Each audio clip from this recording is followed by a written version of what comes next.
It was January 7th, 1974, in Brandon, Florida. The Barnes family home was quiet, except for the sound of 16-year-old Cheryl moving about the house. Just 2 days earlier, she had celebrated her 16th birthday. Turning 16 was supposed to mean excitement, new freedom, the start of so many possibilities. But for Cheryl, that birthday would mark the beginning of a mystery that has haunted her family for 51 years. "Don't worry, I'll be back soon," she told her parents that night, pulling on a jacket before stepping out into the cool Florida air. She was supposed to meet friends, supposed to laugh, talk about school, boys, and the future. But Cheryl never came home. Her father would later recall, she wasn't the kind of kid to just disappear. Something happened, and from that night on, nothing was ever the same. For 5 decades, her absence has been a wound that never healed, a story with no ending, a case that still echoes with unanswered questions. Cheryl Ann Barnes was born on January 5th, 1958.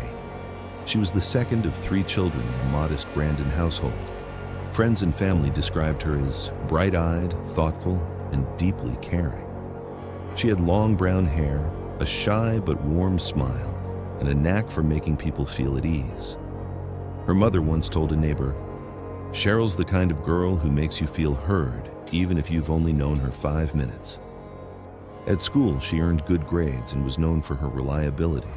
Teachers often said she was trustworthy, dependable, not the kind of teenager who caused trouble. Her dream was simple. She wanted to finish high school, go to college, and maybe one day become a teacher. Like many girls her age, she loved music. The Carpenters, Elton John, and Fleetwood Mac played constantly from her bedroom radio, and she loved to write in her diary, recording her thoughts, her dreams, the ordinary details of life. That diary would later become a haunting piece of evidence, filled with words that hinted at fear, unease, and perhaps a secret she never got the chance to share aloud. As 1973 faded into 1974, Cheryl had begun spending time with a new group of friends. Some were older, some more mysterious. Among them was a boy, or perhaps a man. Witnesses were never certain. Some said he was in his 20s, others closer to Cheryl's age. He reportedly drove a green car, and he seemed to have a strong pull on her attention. One friend remembered, "She told me she was talking to someone new." She didn't say his name, just that he made her feel grown up. But there was something in her voice, like she wasn't sure if she trusted him.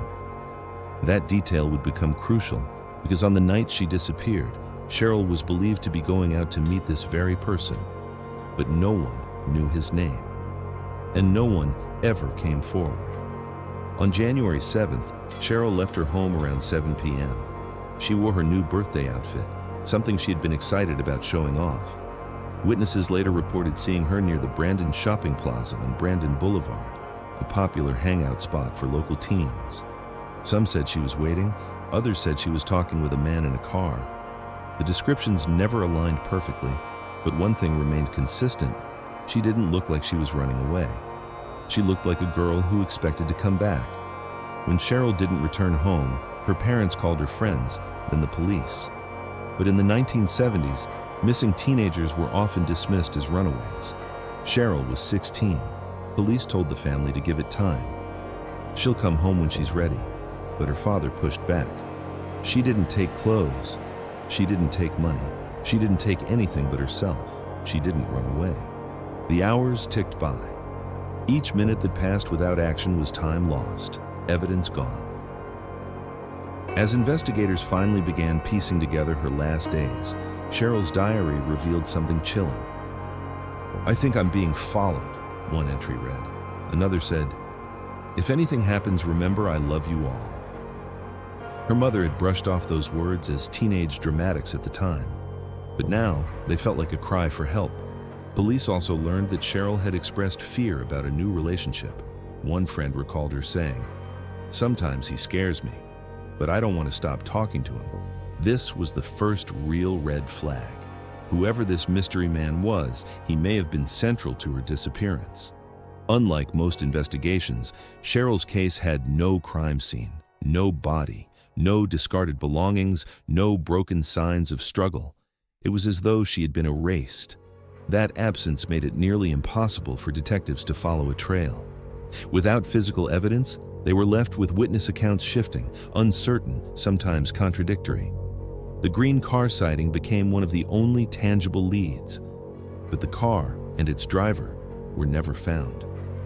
The Hillsborough County Sheriff's Office took over the case, interviewing anyone who might have seen Cheryl. Leads came and went. False sightings piled up. At one point, a tip suggested Cheryl had been taken to Miami.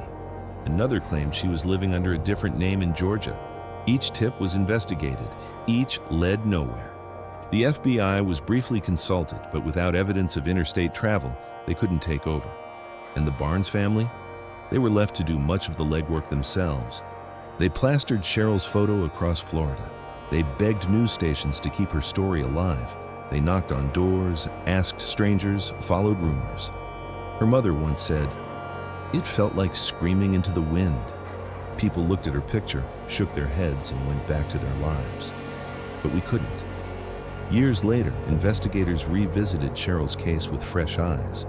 They discovered several young women in the Brandon and Tampa area had disappeared in the 1970s. Some were later confirmed victims of serial predators operating in Florida at the time.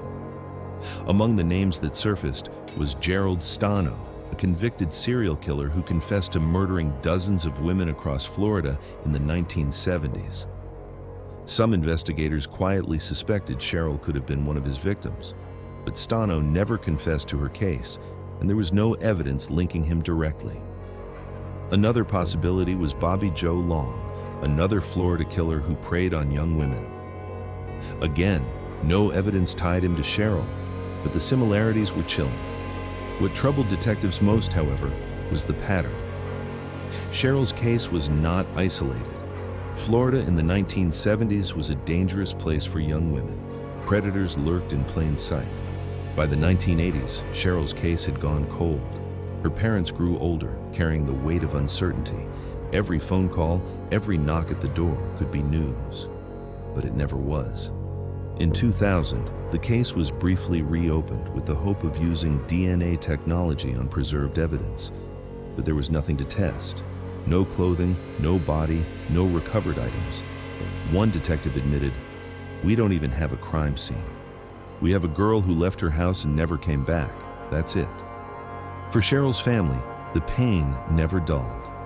Her siblings grew up, started families, but always felt the shadow of her absence. Birthdays were painful. Holidays left an empty seat at the table. Her mother once said, "It's like living with a hole in your chest. You wake up and she's still gone.